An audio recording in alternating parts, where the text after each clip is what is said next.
Mali, plus de 40 civils tués dans le nord. La situation sécuritaire se dégrade. Madagascar, on veut me tuer à cause de mon engagement à protéger notre nation.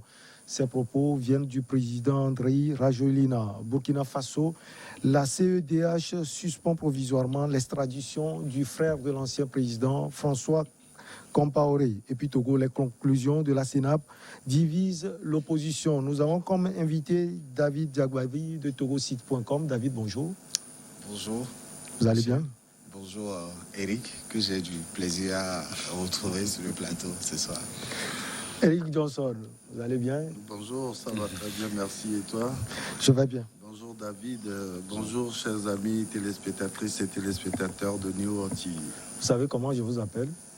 Oui, je le sais. Okay. C'est pas la peine de les dévoiler. Merci.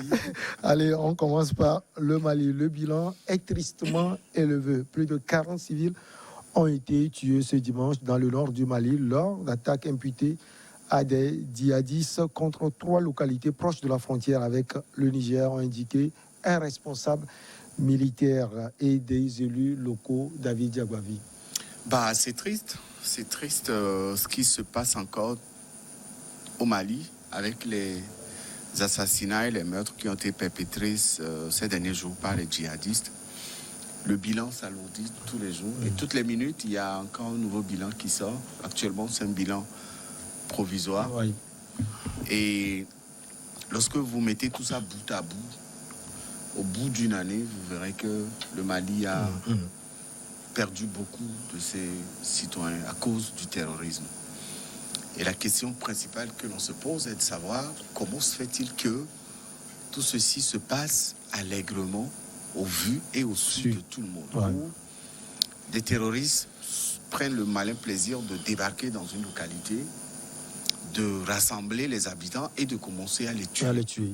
Ils arrivent à moto, ils commencent par tuer. Et ils arrivent facilement à repartir à bord de leur moto, chargés de provisions dans certaines localités, et facilement, ils regagnent leur base. Alors, ça va continuer jusqu'à quand, cette situation où tous les jours, on dénombre des morts, des civils qui sont sans armes et sans défense. Dans cette localité, on parle d'une zone où 3 frontières se réunissent. La zone des 3 frontières. Qui n'est pas à sa première mauvaise expérience ou à sa première triste expérience avec ces incursions des terroristes. Et on se demande comment ces Maliens arrivent à supporter cette situation qui prévaut depuis des années. Et quel est le sort qui leur est réservé pour les années à venir. Aujourd'hui, ces terroristes se trouvent sur un espace conquis. Et la facilité avec laquelle ils arrivent à agir, à tuer, à venir entrer dans des localités, laisser des dégâts et repartir sans être inquiétés. Je pense qu'il est temps que l'armée malienne, ou alors l'ensemble des armées qui composent ces 3 pays frontaliers, réfléchissent sur la stratégie militaire nécessaire.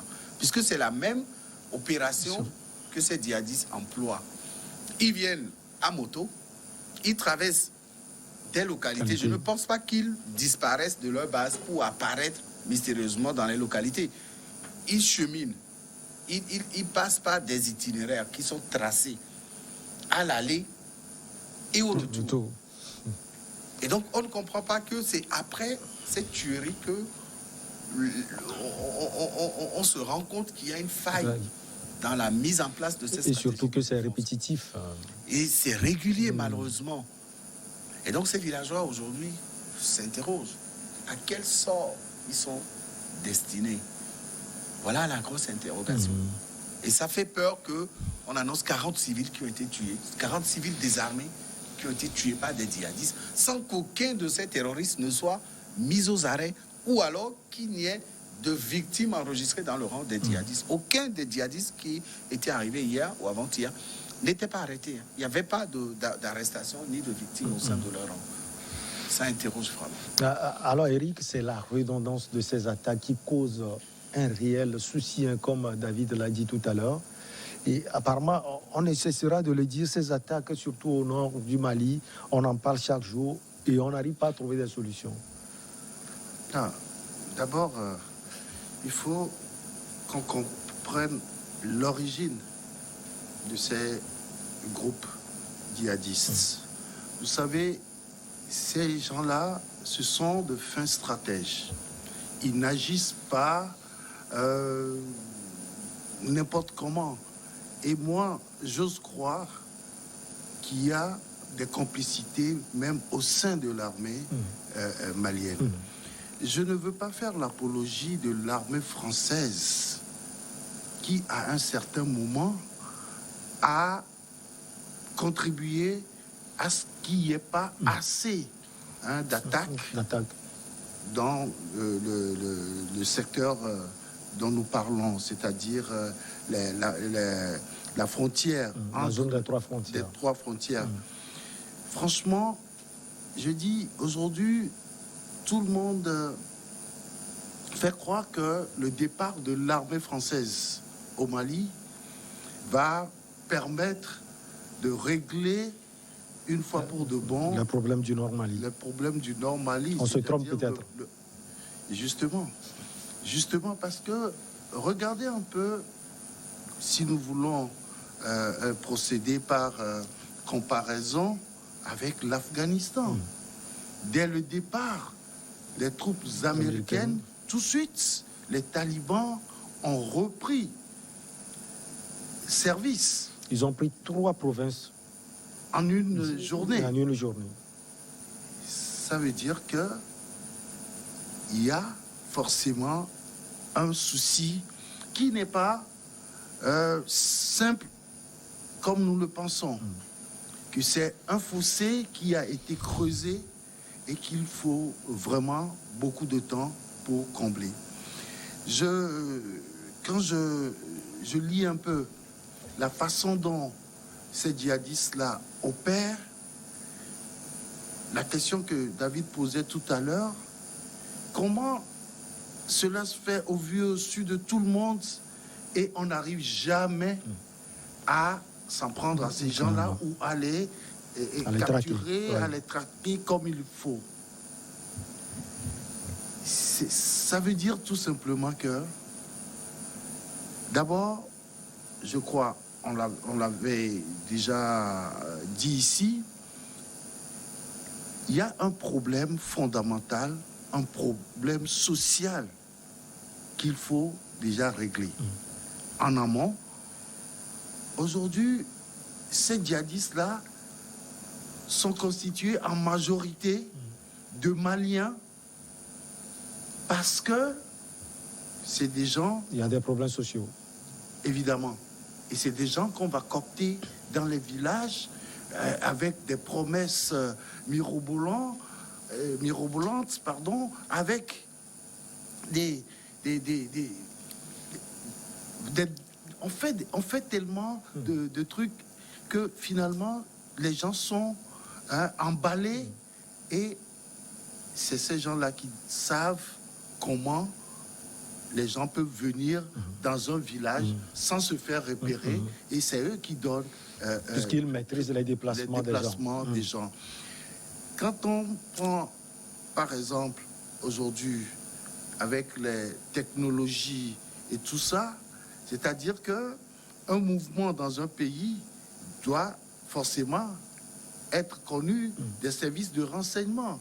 C'est-à-dire qu'avec les drones, avec les radars et tout ça, on peut savoir que des gens arrivent en colonne pour venir opérer.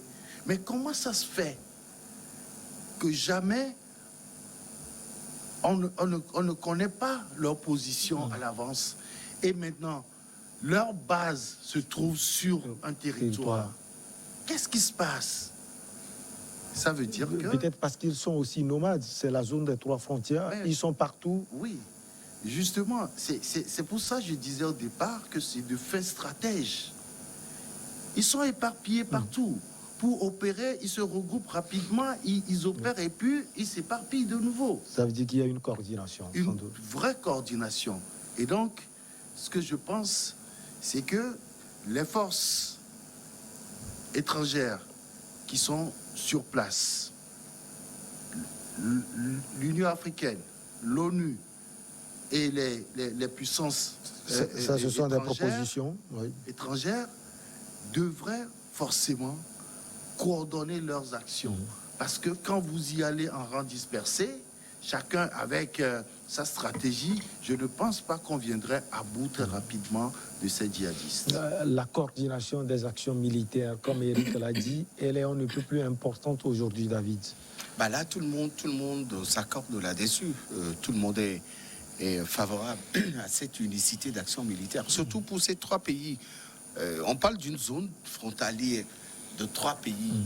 Et cette zone, elle a toujours été la proie de ces djihadistes. Facile. Voilà, régulièrement. C'est pas la première attaque. Oui, Hein. bien Il sûr. y en avait eu dans le temps. Ça veut dire que cette zone, elle est déjà ciblée.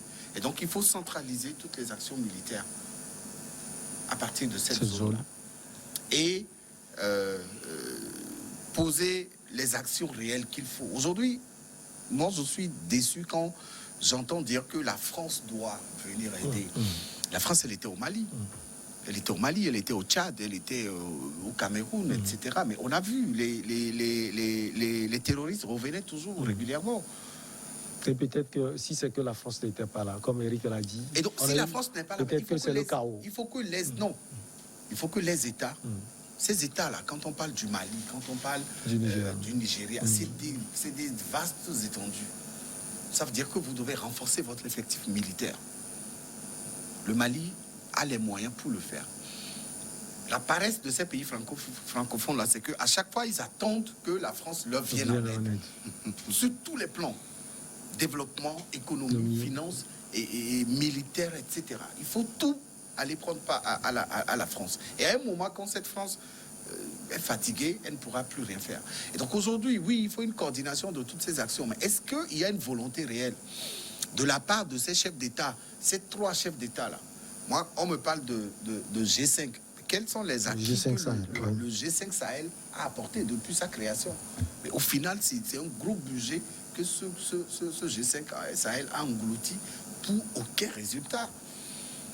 Et il faut aller à Paris pour tenir des réunions avec le président français, revenir dans son pays pour mettre en exécution tous les plans qu'on vous donne depuis Paris. Non, mais la France ne viendra pas défendre tous les jours les territoires africains. Il faut à un moment que l'armée malienne comprenne la nécessité aussi de défendre ses frontières, de défendre ses habitants et de ne pas les laisser à la proie de ces terroristes-là.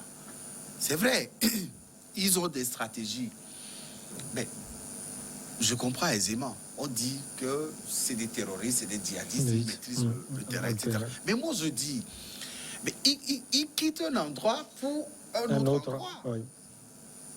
Et c'est la même stratégie. Ils quittent leur base, ils arrivent dans des villages, ils tuent, ils volent même du bétail, ils volent des provisions, ils transportent tout sur leur moto et ils repartent. Que fait l'armée malienne dans cette zone-là? Est-ce qu'il faut attendre qu'on vienne? Elle n'a pas accès à cette zone. Mais elle n'a pas accès à cette zone. Mais il y a des habitants dans cette zone. Il y a des Maliens qui vivent dans cette zone. Ça veut dire que eux, ils n'ont pas droit à la protection, à la défense. Ils ne sont pas sécurisés. Voilà. Et donc, quand ça se passe comme ça, on a l'impression... C'est à cela que je suis d'accord avec Eric quand il dit qu'il y a des complicités dans les armées. Oui, c'est vrai. Ce n'est pas nouveau. Sinon, on ne peut pas comprendre cette incapacité, cette impuissance des armées de ces 3 pays-là à aller dans un combat contre des terroristes. On ne comprend pas. On ne le comprend pas. Mais quels sont ces complices-là? Il faut les dénoncer, il faut les trouver, il faut les châtier. Parce qu'on parle d'intégrité du territoire. Mais ce n'est pas pour des pécules, pour vous, vos pourcentages ou vos intérêts que vous allez... 40 civils ont été tués. Et ce n'est pas fini. Hein.